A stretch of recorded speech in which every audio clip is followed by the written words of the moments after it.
Hello, my name is Gloria Perez, and today I want to describe an effective way for you to be a more organized person by using a process I have put together. First thing I want to ask you is, do you ever feel like you're too messy? I myself feel messy sometimes, and I clean my room about 5 times a month, and some people would probably think it's a little unhealthy. Anyway, the main 3 steps that I have are: 1, surround yourself with people that are organized. 2, have a daily planner or calendar, whichever you prefer. And number 3, always keep your space clean. Now that I've given you a little preview, let's jump on in. Main point number 1 is surround yourself with people who are organized. First of all, what you need to know is you're not going to be as neat as them, so you need to accept that. They have a lot more experience than you, but hopefully after learning this process, you will want to keep up with the clean and neat way of living.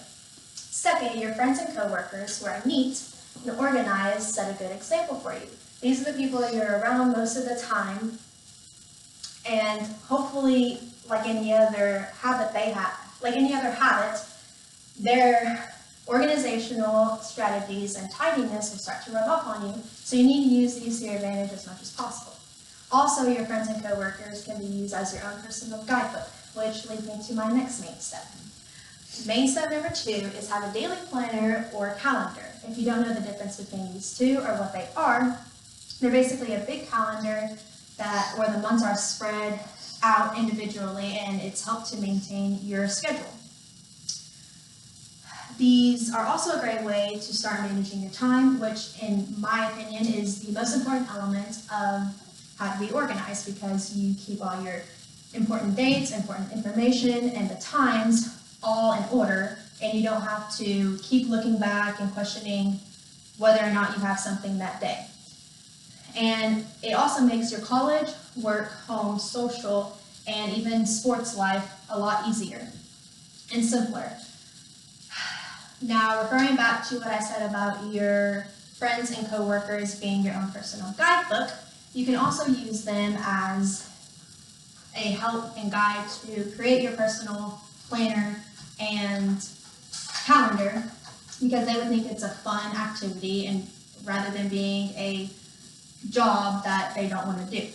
A fun fact about me is every year my mom asks me to organize our school supplies for my brothers and I, and every year I do it. I go to her room, I place everything on her bed, and I organize and everything into categories. And then after that, I put it in a big bookshelf, which I then continue organizing it into tubs. And I always look back and think, wow, good job, Gloria. And that's just a way of me trying to prove to you that I think it's fun and it's a really good hobby for organizing people like me. And lastly, my main point number 3 is to always stay clean and keep your areas clean as much as possible. Everything you have should have its own everything you have should have its own spot. Even the smallest and the biggest things need their own spot. A tip that I would suggest is to do a little purge every 2 to 3 months. I know that seems a little more often than you would think, but it's not. Now, if you look at the page that I've given to you, there are 2 sets of pictures. The first one is messy versus organized, a work desk, and the other is a messy versus organized college dorm room. The scenario that I'm going to give to you can be used for both, but I'm going to use the first set of pictures with the work desk. So if someone were to come to you and ask you to go grab something from your desk and you were the messy person, it would probably take you about 20 to maybe even a minute or 2 to go and find the thing that they were asking you to get.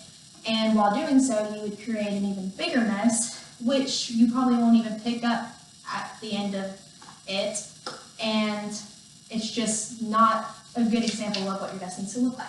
But if you were the person on the right side and you were going to get whatever that person asked for, you would walk over, grab it, and bring it back to them within seconds. So again, this is just another way of showing you that having everything if something had its own spot, you wouldn't lose where it is and you would be able to access it within seconds.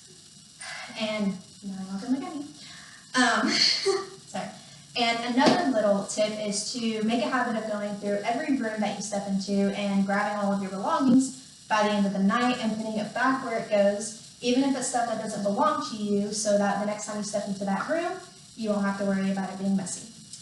And lastly, don't let your things pile up. It's just another key element that you need to have.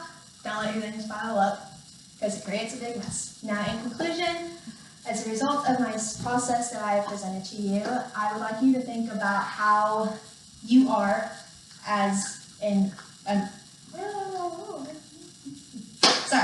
I would like you to think about how messy you really are, and if you would like to start being more organized or continue being messy, it's up to you.